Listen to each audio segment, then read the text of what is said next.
Welcome to New York's #2 sports show. The Rangers win Game 82, the season finale against the Tampa Bay Lightning. Final score 4-2. So, things are not set yet as far as pre-lottery where the Rangers will be. Let's just get right into that, and then we'll talk about the game. So, the Rangers are either going to be third or fourth. Things Monday night were looking pretty good. It wasn't a perfect night, but it was close to it in terms of obviously the Rangers having lost in regulation to being the biggest thing to the Panthers, and the fact that it looked as if the Lightning were going to have something to play for against the Rangers. Now, what wasn't great was the fact that the Sabres won the division. Because the Lightning didn't win in regulation against Detroit on Monday, that possibility ended. So that wasn't good. But what was encouraging was the fact that the Montreal Canadiens were taking on a Flyer team that had just clinched a playoff berth and had nothing to play for. Montreal was a very big favorite in Philly, and all Montreal needed was just to get 1 point, and Tampa would have at least had something to play for. Now, look, would they have still sat some players out? Maybe, but not to this extent. There's no way. And unfortunately, Montreal lost in regulation, and so the Tampa Bay Lightning were locked into the #2 spot with a home ice matchup versus the Montreal Canadiens. They had nothing to play for, which was kind of a nightmare scenario, and one that we thought was possible when looking way back. And you saw that that was the last game. Now, it originally kind of looked, okay, they're going to win the division. What we didn't expect was for Buffalo to overtake them, but it was looking encouraging lately that, okay, the problem was that Montreal's last game was the night before. If Montreal's game was tonight, then the whole thing's different. Then Tampa would have something to play for. So unlucky as far as the scheduling, the way that played out. And then you combine that with the fact that Calgary lost home against Colorado. Colorado had nothing to play for. They already won the President's Trophy, but yet they still had a lot of their big guns in there. Now, they sat a few players, but McKinnon was in there. Cale Makar returned from injury. Like, it was a pretty, I mean, considering the stakes, Colorado had a pretty, really, a more than good lineup for their win that came late. Colorado must have scored about maybe 5 or so minutes left in regulation. And now it leads us to this game where, again, based on the circumstances, the Lightning sat a lot of players. They actually did play Kucherov. He was in there, but the biggest thing was that in goal. And it was a little bit of a tease where, based on the morning skate, Vasilevsky, it seemed like maybe he was going to start. Now, I think Tampa made the right decision by not starting, and he was the backup. But Vasilevsky, the only stat incentive would have been he could have gone for his 40th win. But clearly that wasn't enough to be worth it for him to start, and he didn't start. Now, when you look at it, Braden Point didn't play. Jake Gensel didn't play. Anthony Cirelli, Ryan McDonough, J.J. Moser. And I'm probably leaving out a couple other guys too. They had some guys in there like Brandon Hagel returned from injury. Nick Paul played. Darren Radish, Eric Chernak, like Yanni Gord. There were players in there. The biggest thing, though, was that Brandon Halverson, the former Ranger draft pick from 2014, second-round pick, he was in net, and boy, was he bad. Dylan Garand flat out outplayed him. And that's really, we can break everything down we want. That's kind of the difference right there. Garand has looked pretty good. Now, this was Garand's first road appearance in the NHL. This was actually Halverson's first home appearance. He made his Ranger debut right around the time of Letter 1.0 in 2018. He made a relief appearance at Ottawa in 2018. Then he made his first start last year with the Lightning on the road. Didn't play well. And he didn't play well in this game either. Tye Kartye ends up with 2 goals and 1 assist, so he's really the main offensive catalyst in this game. So good for Tye Kartye. They were trying to get that hat trick. He almost got an empty net goal. In fact, hell, even Gabe Perreault's goal, Kartye was kind of in the vicinity to maybe deflect that, but didn't. So it would have been nice to see Kartye get the hat trick. Rangers end up 34-39-9, 77 points. And it's either going to be pre-lottery 3 or 4. And so now, to kind of put a bow on this, for now, unfortunately, I was hoping for some certainty in a good way with this episode. I won't have that. On the last night of the National Hockey League regular season, which is tomorrow night, Thursday night, Calgary will host the Kings. Now, on the one hand, the Kings are they've clinched a playoff berth, right? So you're not dealing with that sort of desperation. However, the Kings have motivation to try to move up and avoid playing Colorado. Now, they don't control their own destiny. So the Kings could win and it won't matter. Um, they'll be keeping an eye on the Ducks at the Predators and then the Canucks at the Oilers. Now, in all likelihood, the Oilers will win that game, but the Ducks and Predators, that could certainly go either way. And if the Ducks were to lose and the Kings were to win, then the Kings would jump them, and you'd have maybe another Edmonton Kings matchup for the sixth straight year, whatever it is, which would be good in the Artemi Panarin sense. See, a best case scenario for this game is Calgary is where Anaheim gets no points and Calgary beats the Kings in overtime or a shootout. And the Kings get the 1 point to move up to give themselves a better chance to move up that Panarin pick. But again, for me, my main focus is the Calgary situation. I'm less inclined. Look, I think the Kings thing's important, and I would have rooted for the Kings. If the Calgary situation got solved and the Rangers lost, I would have definitely wanted the Kings to have a chance to move up. But I really would like the Rangers to be in that 3 spot. But it's also be careful what you wish for because it's the lottery. Because it's the lottery, you never know. It could be a blessing in disguise if the Rangers end up in the number 4 slot here. So I'm aware of that, right? But somehow it'll go wrong where if the Rangers end up in 3, it'll be number 4 that gets it. If the Rangers end up in 4, it'll be 3. But what would really suck more than anything is the Rangers, if the Calgary does ultimately lose, the Rangers end up as number 4 and Calgary wins the lottery. That would sting. That would sting, right? Like at this point, the Blackhawks are far enough away that I'm not even really thinking about that. Like there's enough of a distance. And as I'm recording this, the Blackhawks they're actually winning. And there's a good chance. So the Blackhawks it's going to end up being a 5-point difference between the Rangers and the Blackhawks. And at least you can tell yourself, hey, even if the Blackhawks had won in regulation in that game against the Rangers a few weeks ago, wherever it was, Rangers would have still been ahead of them, right? So, at that point, it would have been like a 1-point difference if everything else was the same. So I'm completely fine with that. It's Calgary that it ends up being really close with, and we will find out what will happen. I really hope Calgary wins. Calgary's very good at home. They're 22-13-5 at home, but this game kind of screams overtime. The Kings go to overtime all the time. That's just the way they play. The Kings have less regulation wins than the Rangers. The Rangers have 25. The Kings have 22 regulation wins, which is ridiculous. It is like, it's basically with the Blackhawks trying to get their 22nd regulation win. The Kings will potentially, if they don't win a regulation against Calgary, they may have tied for the second to worst in the National Hockey League in regulation wins. So this game in some ways screams overtime, but I will feel way better with the Calgary win. And that's what it has to be. It can't be 1 point. It doesn't matter how Calgary wins. They can win in overtime, a shootout. That's not the point. Calgary just has to get that 2 points. And it's kind of a toss-up. But sadly, I don't.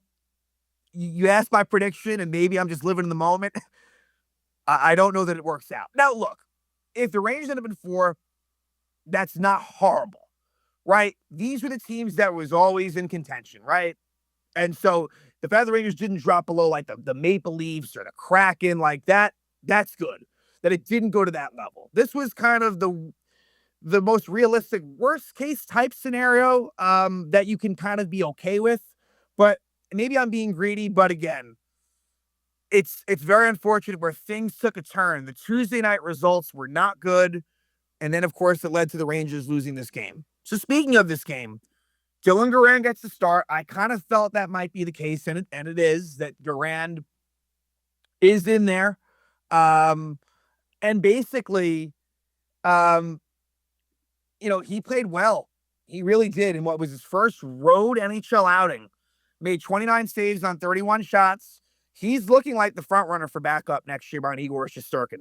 I think they'll probably bring in some veteran for some competition, but I think Garand is the likely guy. I think from a price perspective, I also think from the standpoint of waiver eligibility, like I don't think I don't think you can send him down. I'm not 100% sure on that, but I'm pretty sure Garand's hit the point now where he might be exposed to waivers, which if that's the case, and I apologize that I don't have that exact information, um, then it's almost a no-brainer that barring some trade where if he somehow got dealt, I think Dylan Garand and is going to be your backup next year. And quite frankly, he looked good. In the 3 games he played, he looked good.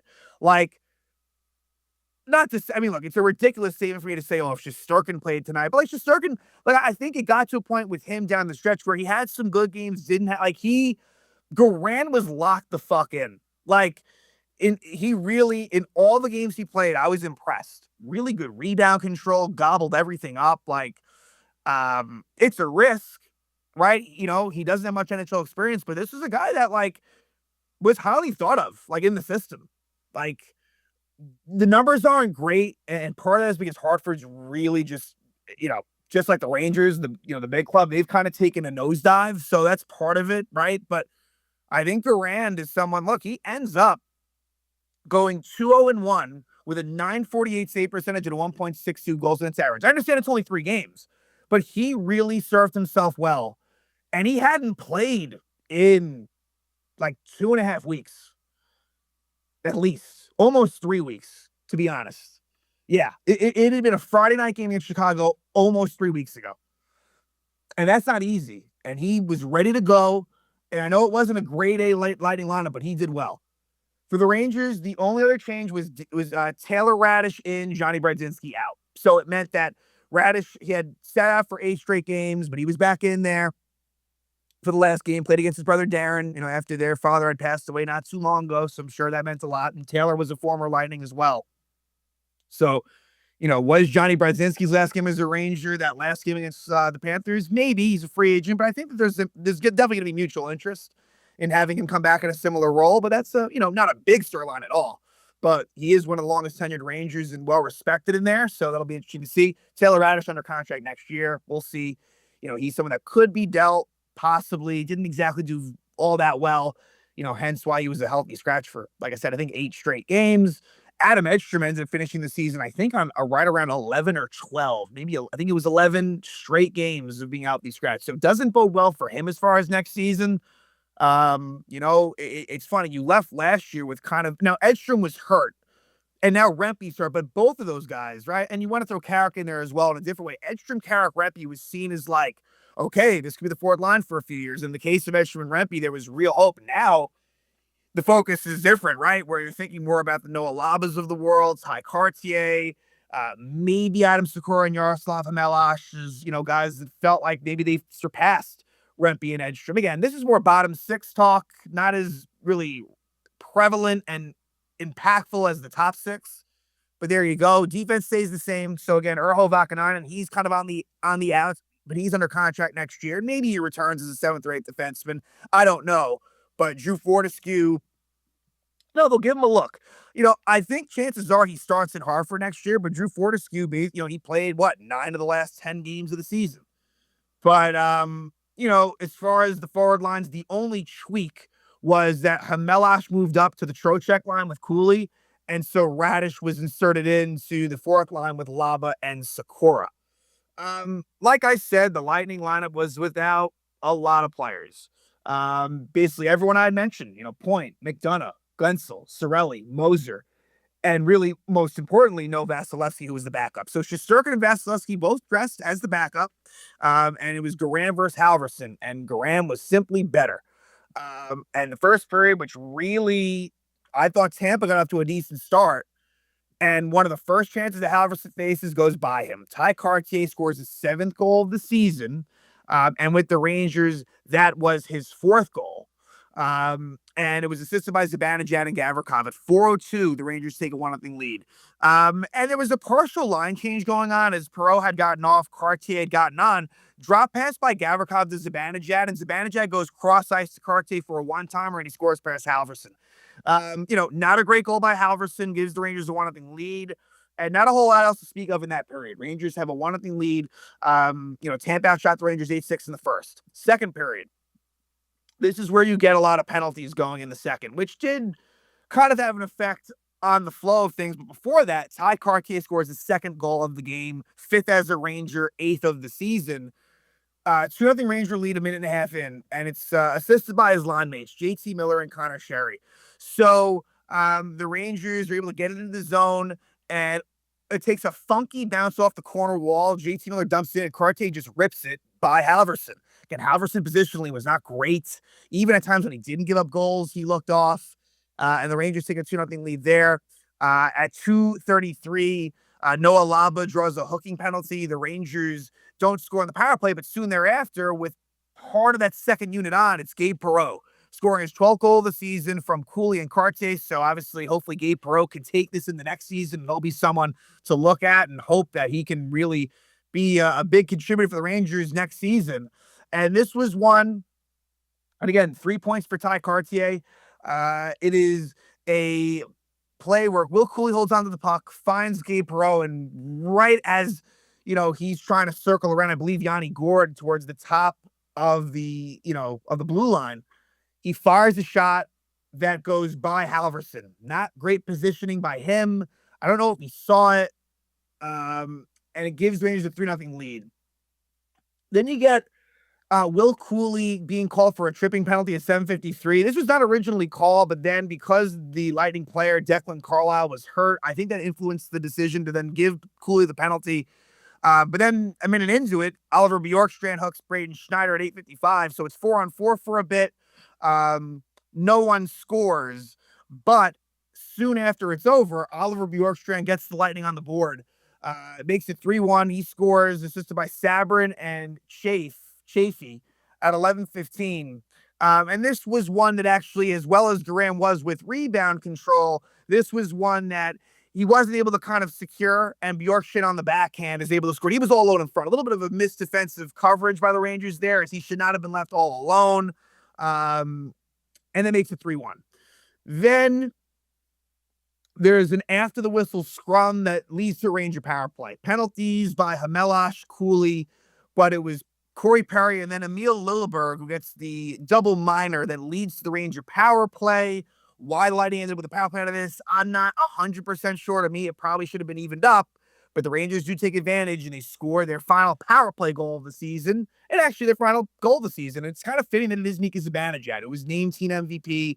He was really the brightest, most consistent player on the Rangers.